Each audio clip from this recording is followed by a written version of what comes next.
Bismillahirrahmanirrahim. Assalamualaikum warahmatullahi wabarakatuh. Halo, apa kabar teman-teman semuanya? Semoga dalam keadaan sehat walafiat dimanapun kalian berada. Nah, alhamdulillah di pertemuan kali ini dengan mata kuliah pengembangan kurikulum dan desain pembelajaran yang diampu oleh dosen kita, yaitu Profesor Dr. Syahrul R.M.Pd dan Dr. Treshalina M.Pd. Nah, kali ini kami dari kelompok 6, yaitu rekan saya Khairatun Nisa dan saya sendiri Ririn Fujiati Ali akan mempresentasikan mengenai materi merencanakan tujuan dan hasil belajar. Nah, pada bab ini kita akan mempertimbangkan dimensi penting lainnya dalam membuat keputusan untuk merencanakan kurikulum, yaitu menentukan tujuan dan hasil dari suatu hasil belajar. Nah, beberapa asumsi kunci mengenai kriteria tujuan pendekatan kurikulum dalam perencanaan pendidikan, yaitu dapat disimpulkan sebagai berikut. Yang pertama, orang biasanya termotivasi untuk tujuan spesifik. Nah, yang kedua, itu adanya tujuan dalam mengajar, meningkatkan keefektifan kegiatan belajar dan mengajar. Nah, yang ketiga itu ada program akan efektif tujuannya apabila diinformasikan atau disampaikan dan digambarkan dengan secara jelas. Pembelajaran itu merupakan kegiatan inti dalam proses pendidikan, karena melalui kegiatan belajar ini diharapkan dapat mencapai tujuan pendidikan dalam bentuk terjadinya perubahan tingkah laku yang ada dalam diri siswa. Nah, proses pembelajaran ini terjadi karena ada tujuan yang hendak dicapai. Maka dari itu, sesuai dengan poin kriteria tujuan pendidikan kurikulum dalam perencanaan pendidikan, yang poin yang kedua, dengan adanya tujuan dalam mengajar dapat meningkatkan keefektifan kegiatan belajar dan mengajar.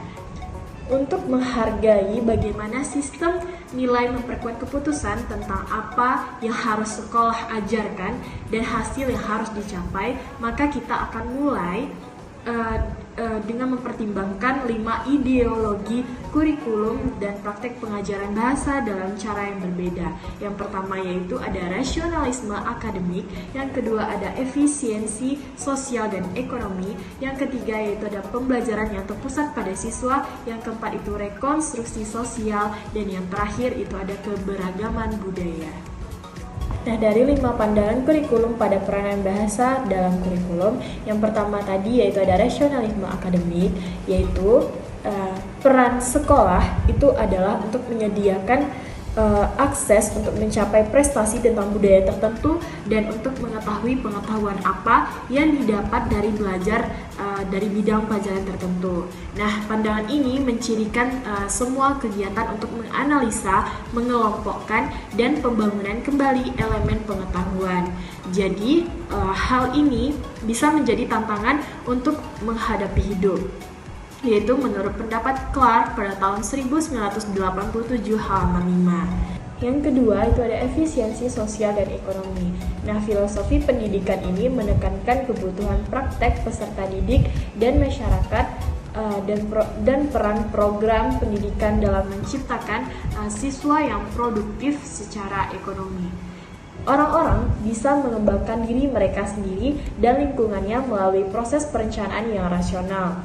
Sosial, ekonomi, dan kebutuhan lain yang dibutuhkan masyarakat bisa diidentifikasi dan direncanakan untuk tugas analisis, menentukan tujuan masing-masing, dan dengan mengajarkan keahlian atau skill sebagai unit yang terpisah.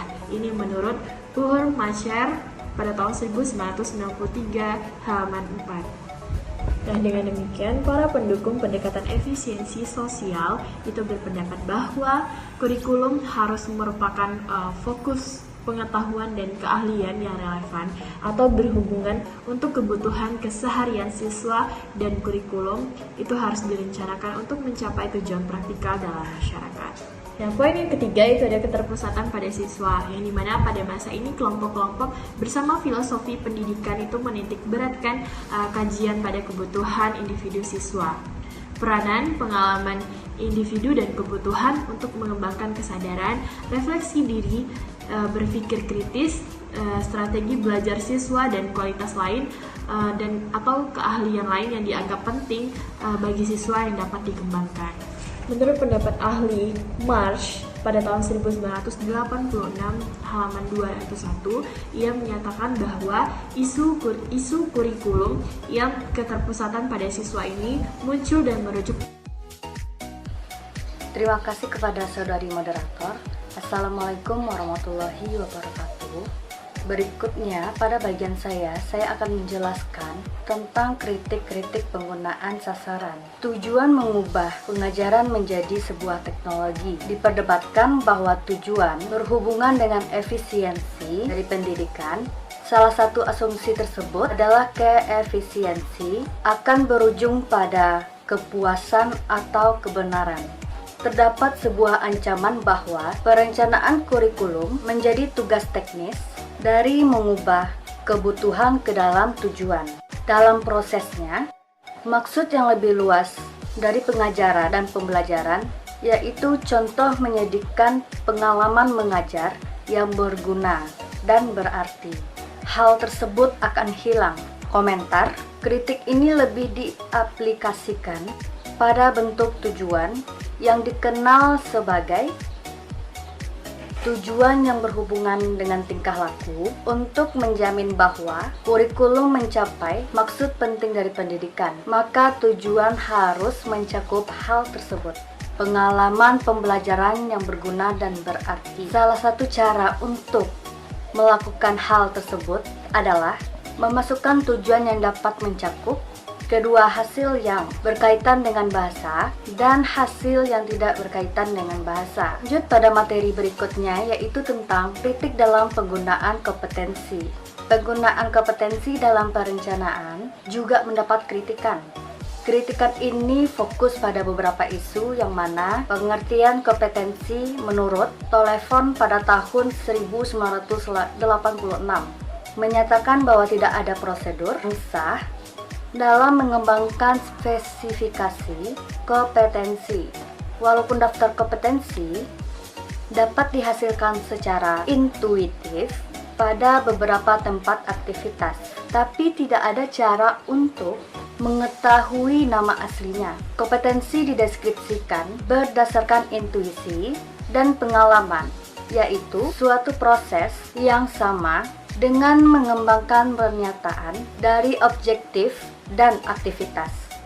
Selain itu, fokus pada perilaku observasi akan membuat trivialisasi dari keaslian aktivitas. Jadi, kompetensi berhubungan dengan tampilan yang efektif dari pekerja yang sering dimasukkan pada membaca petunjuk atau mengikuti perintah dan pekerjaan, tapi tidak mengganti atau mempertanyakan keaslian pekerjaan.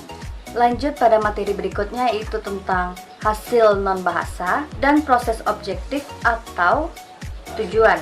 Kurikulum bahasa mencakup pada beberapa jenis yang dikemukakan di atas. Jika kurikulum berusaha mencerminkan nilai-nilai terkait untuk pelajar kepustakaan, rekonstruksi sosial, atau pluralisme budaya. Hasil terkait dengan nilai-nilai ini juga perlu dimasukkan, karena alhasil telah melampaui isi silabus berorientasi bahasa. Mereka kadang-kadang disebut dengan hasil sebagai non-language atau tidak mencakup atau tidak berhubungan dengan bahasa. Mereka yang menggambarkan pengalaman belajar daripada e-learning, hasil tersebut juga dikenal sebagai tujuan proses. Tujuan pada bidang ini berhubungan dengan pribadi, sosial, dan budaya. Jika hal tersebut tidak diidentifikasi, mereka cenderung melupakan atau mengabaikan proses perencanaan kurikulum. Adapun salah satu para ahli menyatakan, yaitu Jackson, bahwa hasil non-bahasa menunjukkan lebih dari keinginan dan kebahasaan oleh produk dari proses pembelajaran bahasa. Hal ini adalah proses atau prasyarat dan keterlibatan yang berarti proses pembelajaran, bahasa, dan pembelajaran secara umum.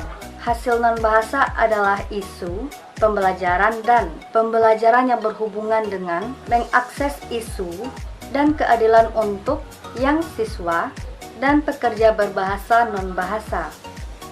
sangat penting untuk mengembangkan pengetahuan dan kemampuan pembelajaran menampilkan komponen utama dari kurikulum ASL untuk orang dewasa. Baiklah, itu saja yang dapat saya jelaskan.